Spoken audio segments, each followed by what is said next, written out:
3장, 신명기 3장.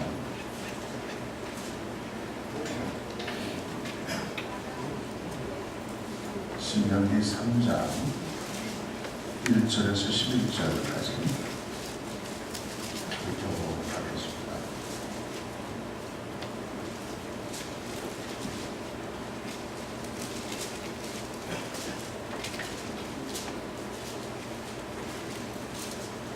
신명기 3장 1절부터 11절까지 읽어보겠습니다. 우리가 돌이켜 바산으로 올라가매 바산 왕국이 그의 모든 백성을 건드리고 나와서 우리를 대적하여 애들에 의해서 싸우고자 하는지라. 여호와께서 우리에게 이르시되 그를 두려워하지 말라. 내가 그와 그의 모든 백성과 그의 땅을 내 손에 넘겨주리니 내가 에스본에 거듭나던 아모리 족속과 시온에 행한 것과 같이 그에게 할 것이니라 하시고. 우리 하나님 여호와께서 바산 왕국과 그의 모든 백성을 우리 손에 넘기시되 우리가 그들을 쳐서 한 사람도 남기지 아니하였느니라. 그때 우리가 그에게서 빼앗지 아니한 성이 하나도 다 빼앗았는데 그 성이 주인이 곧 나로 왕궁장이요 그 모든 성읍이 높은 성벽으로 들려있고 문과 빗장에서 경고하며 그 위에 성벽 없는 고부의 신이 많았느니라. 우리가 에스본 왕 시온에 대한 것과 같이 그 성들을 다만 모든 가축과 그 성읍들에서 탈취한 것은 우리의 소유로 삼았으며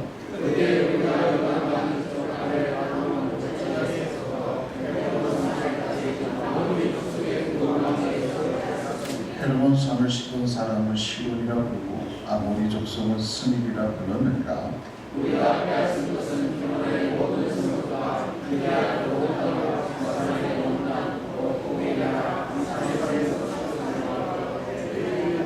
다 같이 하겠습니다. 로마인 족속에 남은 자는 바산과 헛불이었으며 그의 침상은 철침상이라. 아직도 암몬 족속의 라파에 있지 아니하냐. 그것을 사람의 보통 빛으로 정해 그 길이가 9 규빗이요 여기가 4 규빗이니라. 아멘. 사람들의 역사를 쭉 살펴보니까 인간이 수많은 신들을 만들어냈습니다. 신들을 만들어냈다가 몇 년 동안, 어떨 때는 수백 년 동안 그 신을 섬기다가 폐기 처분을 하게 되고 또 다른 신을 만들어서 섬기다가 그 신을 폐기 처분하게 됩니다. 그러나 우리가 섬기는 여호와 하나님은 우리 인간의 손에 의해서 만들어진 신이 아닙니다. 우리 하나님은 영원전부터 스스로 계셨던 전능하신 하나님이십니다. 그래서 그 하나님은, 우리가 섬기는 하나님은 역사성을 가지고 있습니다. 하나님께서 어느 날 갑자기 나타나신 분이 아닙니다. 이 땅이 생기기 전에, 우리 사람이 생기기 전 영원전부터 스스로 계셨던 분이셨습니다. 그 하나님이 이 세상을 창조하시고 우리 사람을 만드신 후에 인간이 어떻게 타락하였는가, 또 하나님께서 어떤 분이신가를 알려주시기 위해서 한 민족을 선택하시는데 그 민족이 바로 이스라엘 백성들이었습니다. 이스라엘 역사를 통해서 그 스스로 계셨던 그 하나님, 전능하신 하나님, 영원전부터 존재해 계셨던 그 하나님이 어떤 분이심을 우리들에게 알려주고 있습니다. 그 알려주고 있는 아주 중요한 책이 바로 이 성경이라고 할 수 있습니다. 하나님께서는 이스라엘 백성들에게 찾아가셔서 아브라함과 이삭과 야곱의 하나님이라고 자신을 드러내실 때가 있었습니다.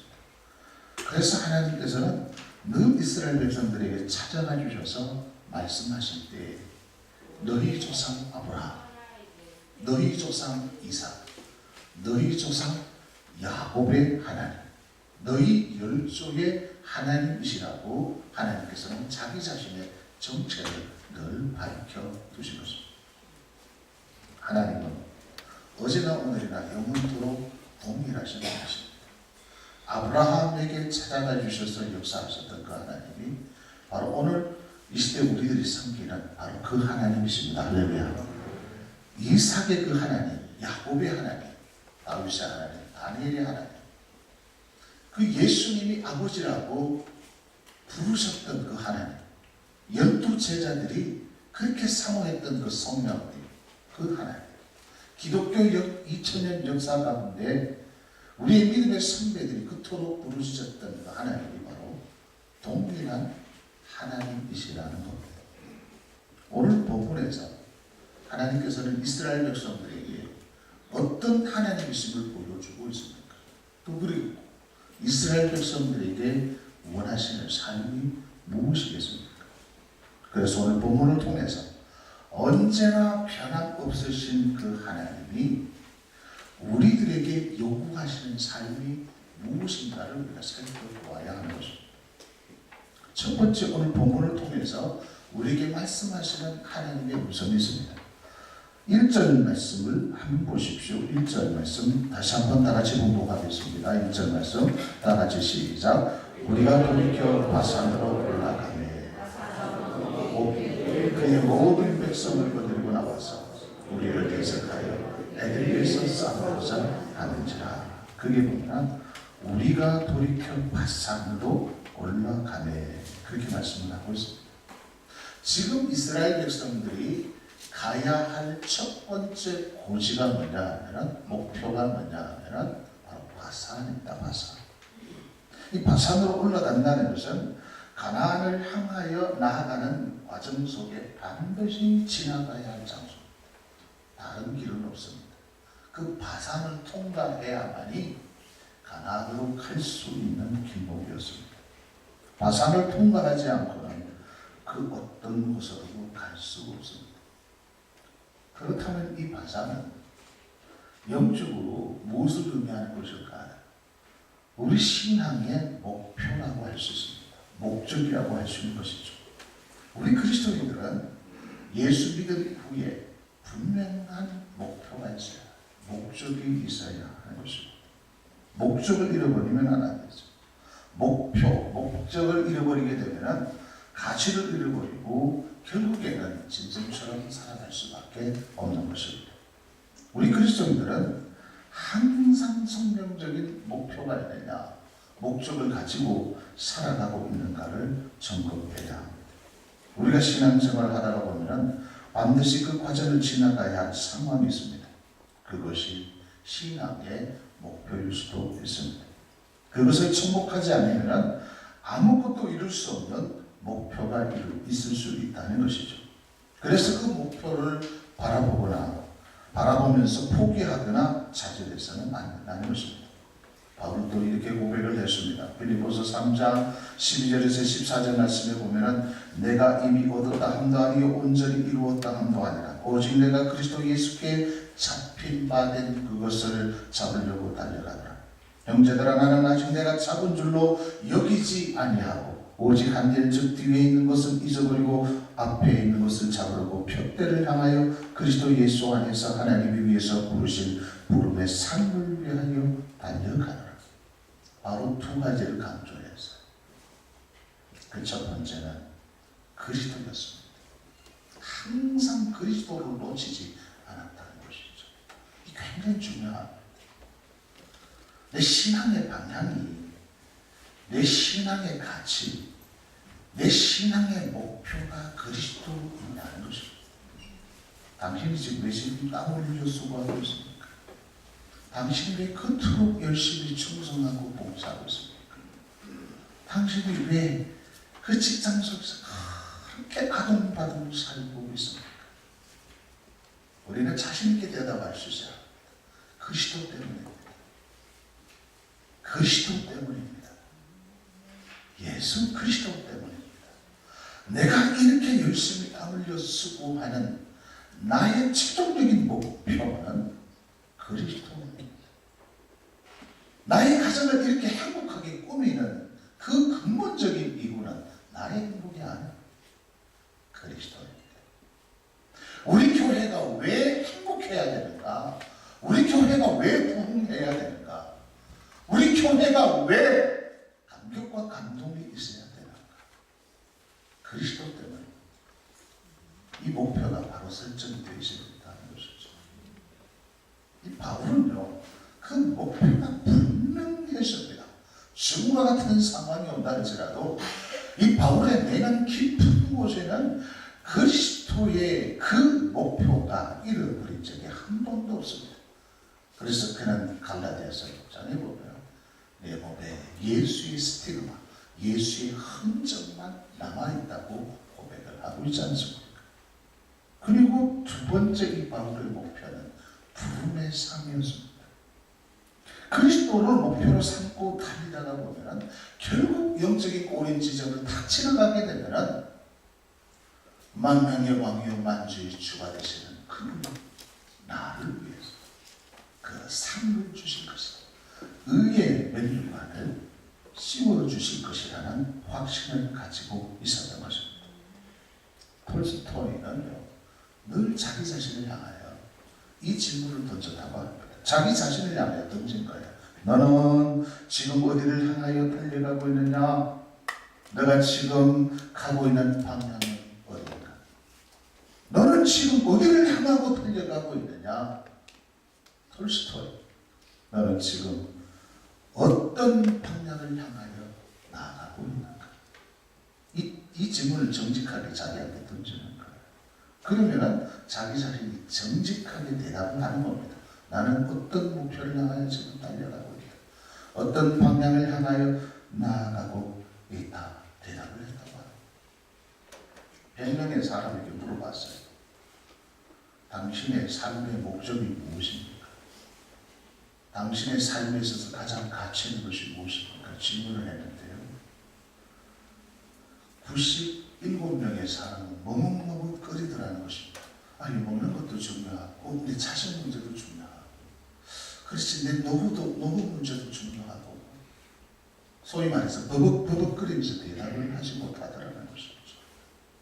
그런데 단 3명만 정확하게 이야기를 하더라는 겁니다. 내 삶의 목적은 이것입니다. 내 삶의 방향은 이것입니다. 3%의 사람만이 정확하게 대답을 하더라는 것입니다. 그렇습니다. 하나님께서 나를 하나님의 백성으로 불러주셨다면, 이 소명의식이 있다면 우리에게는 사명의식이 투철해야 된다는 것이죠. 왜 하나님께서 나를 불러주셨는가? 거기에 대한 정직한 대답, 그것이 신앙 고백인 것입니다. 내가 지금 어떤 목표를 향하여 나아가고 있는가를 늘 점검해봐야 하는 것이죠. 이 세상에 목적 없이 존재하는 것은 아무것도 없습니다. 우리의 눈에 보이지 않는 물속에 살아가는 미물의 작은 물고기도 자신의 존재를 알고 자기가 살아가는 목적, 목표가 있습니다. 생존 보존의 목표가 있습니다. 그 말 못하는 물고기, 작은 물고기 한 마리도 자기 생존을 위해서 살아가게 되는 것이죠.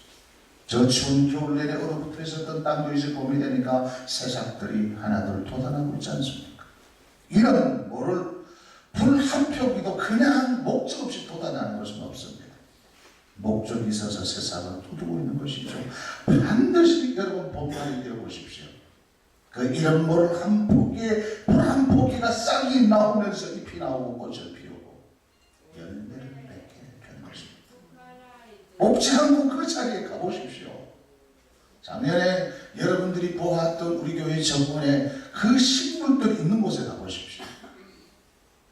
죽어 있었던 것처럼 보였지만 또 새싹이 나기 시작합니다. 새싹이 나기 시작해요. 작년에 그 피던 꽃을 그대로 동일하게 피웁니다. 그리고 가을이 되면 열매를 맺고 또 죽습니다. 그러나 또 겨울이 지나가면 죽은 것처럼 보였지만 또 봄날이 되면 그 목적을 향하여 다시 새순을 돋고 있다는 것입니다. 그런데 만물의 영장이요 하나님의 형상으로 창조된 우리 인간이 신앙의 목표가 있는 것은 너무나 당연한 것이 아닐까요? 자다가도 벌떡 일어나서 당신의 삶의 목적이 무엇입니까? 당신은 왜 예수님을 믿고 있습니까? 하나님께서 왜 당신을 선택해 주셨을까요? 우리는 고백할 수 있어야 한다는 것입니다. 하나님께서 이 이스라엘 백성들을 부르신 목적이 뭐예요? 이 땅에서 잘 먹고 잘 살기 위해서 그들을 불렀을까요? 그렇다면 하나님께서는 그들을 출애굽시키지 말았어야만 했습니다. 애굽 땅보다 비옥한 땅은 없습니다. 그 나일강, 그 주변의 기름진 땅에 그곳에서 이스라엘 백성들을 잘 살게 하겠다는 것입니다. 그럼에도 불구하고 왜 하나님께서는 그들을 그 비옥한 애굽 땅에서 구출해냈어요?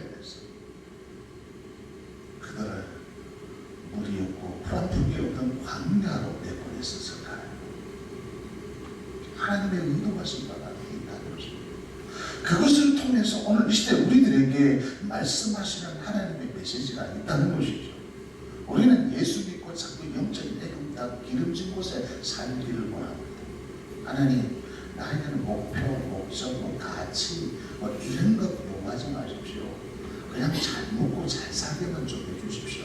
편안하게 살다가 이 세상에서 아무 근심 걱정 없이 살다가 죽은 후에도 평안히 하나님 품에 살 수 있도록 그렇게만 해주세요. 우리의 요구가 그것입니다.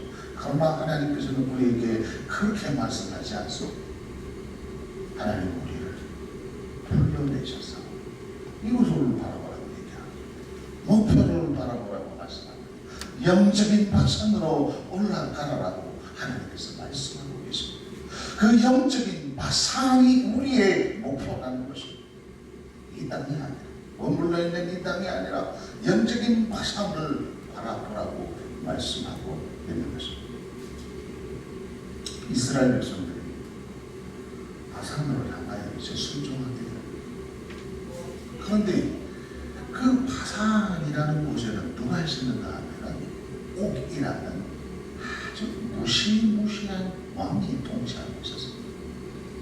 자, 1절 하반절 말씀을 보니까 바산 왕 옥이 그의 모든 백성을 거두고 나와서 우리를 대적하여 애들에 의해서 싸우고자 하는지라 이렇게 말씀하고 있습니다.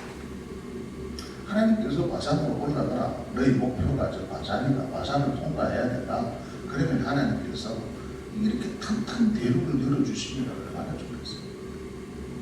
그런데 순종을 했어요. 바산으로 올라갔습니다. 그런데 그 앞에는 바산 왕 옥이 군사들을 거느리고 이스라엘 백성들을 기다리고 있었다는 것입니다. 이 영적인 의미가 뭔가요? 방해가 있다는 것이죠. 장애물이 있습니다. 우리가 결단했다고 해서 우리 앞에 문제가 사라지는 것은 아닙니다. 내가 은혜 충만하고 말씀으로 충만했다고 해서 하나님께서 나의 가는 앞길 모든 교통정리를 다 해준 것은 아닙니다. 어떤 때는 영적인 홍해가 다 가로막고 있을 때가 있습니다. 여리고성이 버티고 서 있을 때가 있습니다. 영적인 골리앗이 완전 무장을 해서 두 눈을 무릅뜨고 우리를 바라보고 있을 때가 있다는 것이죠. 이 바산 지역은 만만한 곳이 아니었습니다. 4절, 5절 말씀을 한번 볼까요?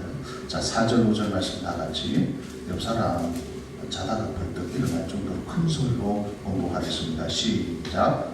그들에게서 빼앗지 아니한 성읍이 하나도 없이 다 빼앗았는데 그 성읍이 60이 곧 아르고 온 지방이 바산에 있는 옥의 나라에 그 모든 성읍이 높은 성벽으로 뚫려있고 문과 빗장이 있어 견고하고 그 외에 성벽이 있는 곳이 심히 많았느니라. 다른 지역은 다 정복을 했는데 바산 지역만 달랑남아 있었다는 것이죠. 그 성읍이 60개 성읍이라 되었고 그 성읍들은 모두 다 높은 성벽 위에 천년 요새라는 것입니다. 천년 요새 지역인데 그런 데다가 문과 빗장 위에서 도저히 직복할 수 없는 견고한 성벽들이었다는 것입니다. 천년 요새도 문제였는데 천년 요새도 그걸 어떤 전략적으로 침묵을 해서 그것을 한다는 그 자체도 불가능한 일인데 그 천년 요새 밑에다가 견고한 또 문을 빗장을 걸어놓고 있다는 거죠. 그리고 그 바산 왕이 옥이라는 사람 그 체구가 장대하고 거친 성격을 가지고 있었던 골리앗과 같은 존재였습니다. 11절 말씀을 한번 볼까요? 이스라엘 백성들이 바산나무 옥에 사는 궁전을 정복한 후에 그의 침상을 기록을 해놨어요. 자, 11절 말씀을 한번 볼까요? 자, 11절 말씀 다 같이 시작. 레바임 족속의 남은 자는 바산나무 옥이었으며 그의 침상은 철 침상이다. 아직도 암몬족 후레가와 잃지 아니하니라. 그것을 사람의 보통 규빗으로 재며 그 길이가 9규빗이요 너비가 4규빗이니라. 침상을 봤는데요, 옥이 이 바산나무 옥이 늘 잠자던 그 침대를 바라보는데 크기를 재보니까 9규빗, 길이가 9규빗 하는 거는 한 4m입니다. 그리고 넓이가 4규빗, 한 2m 정도 되는 것입니다. 엄청난 크기의 침대죠. 그러니까 이 바산나무 옥은요 거인적이라고 했어요. 최소한 키가 253m 정도 되는 네피림 아낙 자손이라는 것입니다. 자, 다시 한번 정리를 해봅시다. 이스라엘 백성들은 다 점령을 해주고, 그런데 이게 바산 지역만 남아있었어요. 그것도 60개 성읍이 모두 다 천년 요새였고 견고한 몇 겹으로 성문을 쌓아놓고 있었습니다. 그리고 그 지역을 통치하고 있었던 이 왕이 옥이라는 자인데 그의 키는 거인이었습니다.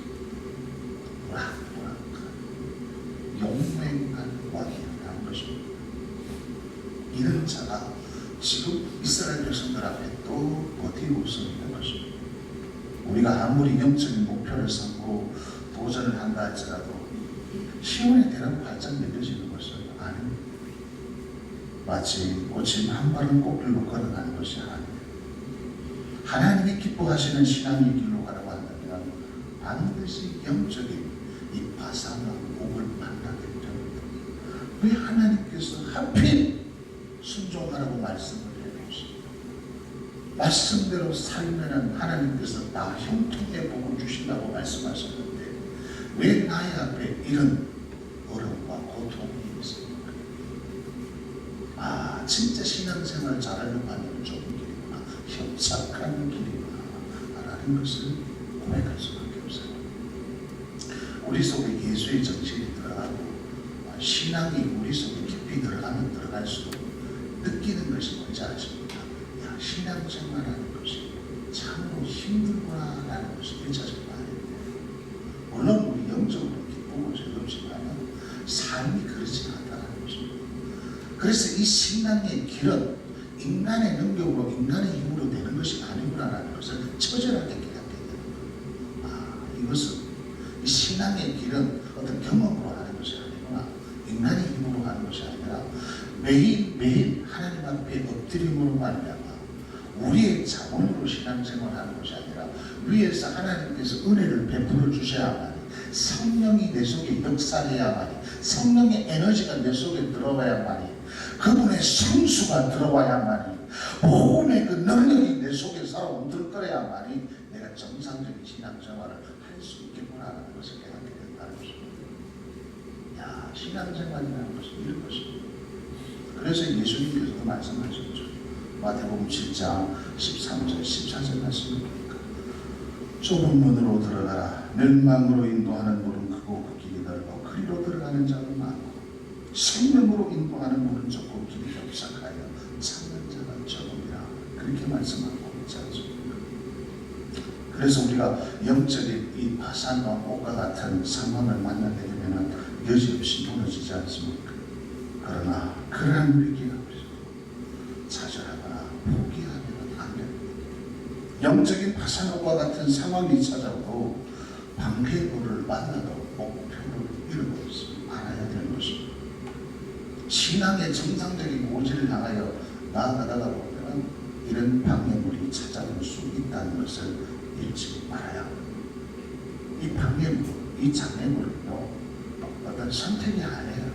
내가 피할 수 있는 것도 아니고, 내가 반드시 버티고 서 있어요. 그 희한해요. 진짜 영적인 바닥목이 다 버티고 서 있는 것을 알 수가 있습니다. 그래서 성공적인 신앙생활을 하는 사람은 절대로 없어 피하지 않았습니다. 정면으로 맞섰어요. 그것을 뛰어넘었습니다. 그것을 디딤돌로 삼았다는 사실입니다. 미국 디트로이트 빅민과 결선 과정에서 가난하게 자란 아주 난폭한 흑인 소년이 있었어요. 그가 15살 때 같은 또래의 백인 소년을 칼로 찔러 죽이려고 하거든요. 그래서 시퍼런 두 칼을 빼내가지고 그의 허리를 찔게 돼요. 그런데 이 백인 이 소년이 그 허리띠 바크를 금속 바크를 차고 있었기 때문에 그 칼이 들어가면서 부러지고 말았어요. 그때 그 백인 소년이 금속 바크를 차고 있지 않았다면 아마 살인죄로 교도소에 들어가게 될 것입니다. 그리고 이 흑인 소년은 급한 성격 때문에 아무 일도 할 수가 없어요. 분노하고 좌절하고 이런 조울조 현상이 일어났습니다. 그래서 항상 스스로 목숨을 끊으려고 하고 어떤 때는 동네 돌아다니면서 집안에 있는 그 동네에 있는 집안에 있는 가구들을 부수기도 했습니다. 그러나 그에게 지속적인 관심과 무한한 사랑으로 자기를 감싸주던 어머니가 있었어요. 어느 애들은 학급에서 공부를 해서 1등을 하게 됩니다. 머리가 아주 좋은 흑인 소년이었어요. 이 일에 편견을 갖고 있던 백인 선생님이 분노하게 됩니다. 어떻게 흑인에게 1등을 내주십니다 하면서 백인 학생들을 모아놓고 막 질타를 한 거예요. 어떻게 너희들이 저 미국 저 흑인보다도 너희들이 공부를 못하느냐. 이걸 누가 듣게 되는가 하면은 이 흑인 소년이 그 모습을 보게 돼요. 그래서 또 자책을 하기 시작합니다. 내가 아무리 열심히 공부한들 무슨 소리가 또 좌절하게 돼요. 그래서 그는 학교를 포기하고 동네에 있는 불량 소년들과 함께 어울리면서 깡패 생활을 하기 시작합니다. 그러나 아들의 아픔을 지켜보던 어머니의 감독한 경력으로 심기일전하게 되죠. 정신을 차려서 그는 공부를 다시 시작하게 됩니다. 예일대학 의과대학에 들어가 장학금을 받으며 공부했고 졸업한 후에는 유명한 존 홉킨스 어린이센터에서 소아과 의사가 됩니다. 혹시 사진이 있다면 한번 보여줄래요? 이 사람이 누군가 하면은요, 벤 카슨 박사예요. 우리 젊은이들은 알 겁니다. 이 벤 카슨은 신의 손이라고 불리는 세계 최고의 외과 의사입니다. 많은 의사들이 포기했던 뇌암 환자를 수술해서 성공시켰고요. 역사상 최초의 머리가 붙어있는 쌍쌍둥이라고 했었어요. 그 쌍쌍둥이를 머리를 분리시키는 수술을 성공했던 사람. 그것보다 더 유명한 것은요, 2016년 되면 미국 대통령 선거가 있어요. 유력한 후보 중에 한 사람이 벤 카슨입니다. 지난해 연말에 그 여론조사 기관인 갤럽이 실시한 기사에 따르면 여기 벤 카슨 박사는 미국에서 가장 존경받는 인물 6명 중에 한 사람, 바락 오바마 대통령, 프란시스 교황 빌 클린턴 전 대통령, 빌리 그레이엄, 부시 다음의 벤 카슨. 그는 이렇게 말했습니다. 사람은 누구나 다 장애물을 만난다. 나는 수없는 장애물을 만난다는 것이죠. 그때마다 좌절하기도 하고 포기하기도 했지만 어머니가 나에게 용기를 주었어요. 그리고 내가 믿고 있는 그 하나님이 나에게 힘을 주었어요. 나는 이것을 포기하지 않냐고 그 방해물을 나는 디딤돌로 삼았다. 나는 결국 이 자리까지 왔다라고 고백을 하게 됩니다. 그렇습니다. 이 신앙은요, 마치 장애물 경기와 같아요. 이 장애물 경기를 우리가 하나를 통과하게 되면 꼬린 지점을 무사히 통과하게 되지 않습니까? 신앙생활도 마찬가지예요. 어떤 때는요, 진짜 기가 막힌 사건이 나를 기다리고 있을 때가 있어요. 어떻게 하나님이 살아계신다면 나에게 이런 상황을 알아갈까? 이 진짜 하나님이 살아계시는 것일까? 또 그것을 통과하게 되면요, 그것을 또 뛰어넘게 되면 우리는 또다시 무릎을 치면서 하나님께서 나에게 이런 비밀을 알려주시기 위해서 이런 바산 복을 허락해 주셨구나라고 우리는 그것을 통과하게 깨닫게 된다는 것입니다. 세 번째로, 우리가 신앙생활을 하면서요, 목표도 설정하고 또 어떤 영적인 장애물을 만났을 때 그것을 뛰어넘는 것도 중요하지만 더 중요한 것은 무엇인가 하면 우리가 하나님의 말씀을 끝까지 신뢰하는 것이 굉장히 중요합니다. 신앙생활에는 말씀을 믿는 거예요. 오늘 보면 2절 말씀을 한번 볼까요? 2절 말씀 다같이 공독하겠습니다. 2절 다같이 시작. 여호와께서 내게 이르시되 그를 두려워하지 말라. 내가 그와 그의 모든 백성이라 그의 땅을 내 손에 넣었으니 내가 헤스본에 거주하던 아모리 족속의 왕 시온에게 행한 것과 같이 그에게도 행할 것이니라 하시고, 이스라엘 백성들이 하나님의 말씀을 듣고 그 말씀대로 바산으로 올라가게 됩니다. 그래서 더 장애물을 만났어요. 그 장애물 앞에 이스라엘 백성들이 위축될 수밖에 없습니다. 우리가 장애물을 이겨낼 수 있는 유일한 방법은 내 힘으로는 아니냐. 바로 하나님의 말씀을 믿고 그 믿음을 통해서 우리가 이겨낼 수 있다는 것입니다. 하나님께서 분명히 말씀을 하고 계세요. 그를 두려워하지 말라. 내가 그와 그의 모든 백성과 그의 땅을 내 손에 넘겼으니, 그렇게 말씀을 하고 있어요. 완료로 말씀하고 있습니다. 너희들이 과거에 보지 않았는가? 애굽 땅에 있을 때 하나님께서 어떻게 너희들과 함께 하셨는가를 보지 않았는가? 시혼 왕을 내가 어떻게 처리했는가를 너희들이 다 알고 있지 않는가? 조금도 두려워하지 말라. 네 앞에 보이는 그 바산 왕옥도 너희 손에 다 넘겨주었다라고 그렇게 말씀하고 있는 것입니다. 성경은 언약책입니다. 언약을 믿는 삶이 신앙생활이죠. 그래서 평소 하나님의 말씀을 듣고 그 말씀을 믿고 순종하는 훈련을 해야 하는 것입니다. 하나님은 반드시 하나님의 백성들과 함께 하십니다. 아무리 우리의 대적이 크고 두려운 존재라 할지라도 우리와 함께 하신 하나님이 더 크고 위대하시다는 것을 믿어야 하는 것입니다. 그래서 위기 앞에서 두려워하지 말아야 하는 것이죠. 두려움은 곧 하나님을 불신하는 것입니다.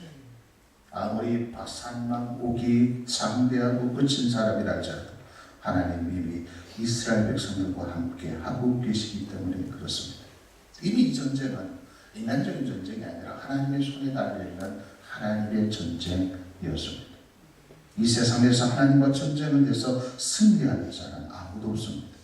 하나님은 하나님의 백성들에게 완전한 복, 완전한 승리를 주시는 분이십니다. 그래서 오늘 보면 3절을 보십시오. 3절 다 같이 봉독하겠습니다. 시작. 우리 하나님 여호와께서 파산한 것과 그의 모든 백성을 우리 손에 넘기시니 우리가 그들을 쳐서 한 사람도 남기지 아니하였느니라. 대적의 바산의 사람들 가운데 한 사람도 남은 자가 없다. 이것은 무엇을 의미하는 것일까요? 하나님의 존재는 완전한 승리를 준다는 것입니다. 이스라엘 백성들과 바산 사람들과 피 흘리기까지 전투를 합니다. 1차 전투에서 겨우겨우 이겼어요. 2차 전투에는 이스라엘 백성들이 패했어요. 3차 전투에서는 비등비등했습니다. 4차 전투에서 억지로 해서 이스라엘 백성들이 승리했다. 이러면 인간의 존재입니다. 인간이 전략을 짜고 인간들이 군사를 모으고 무기를 동원하고 전략을 짜서 이긴 거예요. 그런데 단 한 번의 싸움을 통해서 하나님께서 한 명도 남김없이 바산 사람들을 다 죽여버렸다는 것은 이것은 인간의 전쟁이 아니라는 것이죠. 하나님의 전쟁이라는 것입니다. 그렇게 견고한 바산의 60개 성이 이스라엘 백성들에게 다 정복당하고 말았던 것입니다. 6절 이하의 말씀에 보면은 바산에 살았던 남자와 여자 어린아이까지 진멸하고 짐승까지 다 퇴치해버렸다는 것입니다. 사람들은 이러한 이스라엘 전쟁사를 보면서 하나님은 사랑의 하나님이신데 어떻게 잔인하게 어린아이까지 살해하도록 하시는가라고 의문을 가지는 사람이 있습니다. 그러나 이것은 단순히 인권의 문제가 아니에요. 즉 성전, 거룩한 하나님의 전쟁으로 봐야 된다는 것이죠. 구약에서 전쟁은 두 가지 전쟁이 있습니다. 인간이 일으키는 전쟁이 있고 하나님께서 지금 역사하시는 전쟁이 있어요. 인간이 일으키는 전쟁은 단순 인간의 욕심으로 말미암아 생겨진 육적인 전쟁이지만 하나님의 전쟁은 영적인 전쟁이라는 것을 기억해야 하는 것입니다. 그래서 구약 이스라엘 백성들의 이 전쟁은 오늘 이 시대 우리들에게 교훈하는 영적인 전쟁입니다. 그래서 우리가 영적인 전쟁을 치를 때는 남겨주면 안 돼. 이것 중이야 남겨주면 안 돼. 그러니까 우리는요, 인간적인 전쟁이 아니라 영적인 전쟁이기 때문에 어둠의 세력이 씨까지 말려버려야 되는 것입니다. 우리 가정에 들어와 있는 어둠의 세력들의 그 견고한 진들을 완전히 박살내버려야 되는 것이죠. 교회 안에 들어와 있는 어둠의 세력의 그 방해는 완전히 박살내버려야 된다는 것입니다. 깡그리 없애야 된다는 것입니다. 남겨두지 말라는 것입니다. 심지어 하나님께서는요, 어린아이 배, 여자의 배를 클러서 죽여버리라고 이렇게 말씀하셨습니다. 이 잔인하신 하나님을 보여주고 있는 것이 아닙니다. 너희들이 악을 진멸할 때, 너희들이 거룩성을 지켜낼 때는 절대 정리하게 해야 된다는 것을 우리에게 강조하고 있는 것입니다. 사랑하는 성도 여러분, 오늘 이 바산 전쟁을 통해서 우리 그리스도의 오늘 이 시대 우리의 삶이 어떠해야 하나, 이 네 가지 교훈을 살펴봤습니다. 기억하십시오. 여러분의 신앙의 목표를 설정하시기 바랍니다. 자기 자신에게 정직한 질문을 던져야 돼요. 나는 지금 어디를 향하고 어디를 향하여 지금 달려가고, 그걸 여러분들이 아셔야 돼요. 그리고 그 목표를 설정하여 나가는데 어떤 영적인 어떤 장애물, 방해물이 있다면 좌절해서는 안 돼요. 아무리 그것이 바산왕 옥처럼 강력한 그런 방해물이라 할지라도 하나님의 말씀을 믿고 도전한다면, 나아간다면 하나님께서 우리들에게 완전한 승리를 주시는 것입니다. 기도하겠습니다. 하나님, 오늘 말씀을 통해서 우리에게 교훈하시는 하나님의 음성을 듣게 하시면 감사합니다. 성경의 사건은 오늘 이 시대 우리들에게 말씀하시는 하나님의 메시지가 있습니다. 우리가 어떤 삶을 살 것인가, 거기에 대해서 말씀해 주심을 감사합니다. 잃어버렸던 목표를 찾게 하옵소서. 그 목표를 향하여 달려갈 때 영적인 방해물을 만났을 때 포기하거나 좌절하지 않도록 도와주시옵소서. 하나님의 말씀을 믿고 순종하여 승리의 현장을 만들어낼 수 있는 우리들이 되게 해 주시옵소서. 예수 그리스도의 이름으로 기도하옵나이다. 아멘.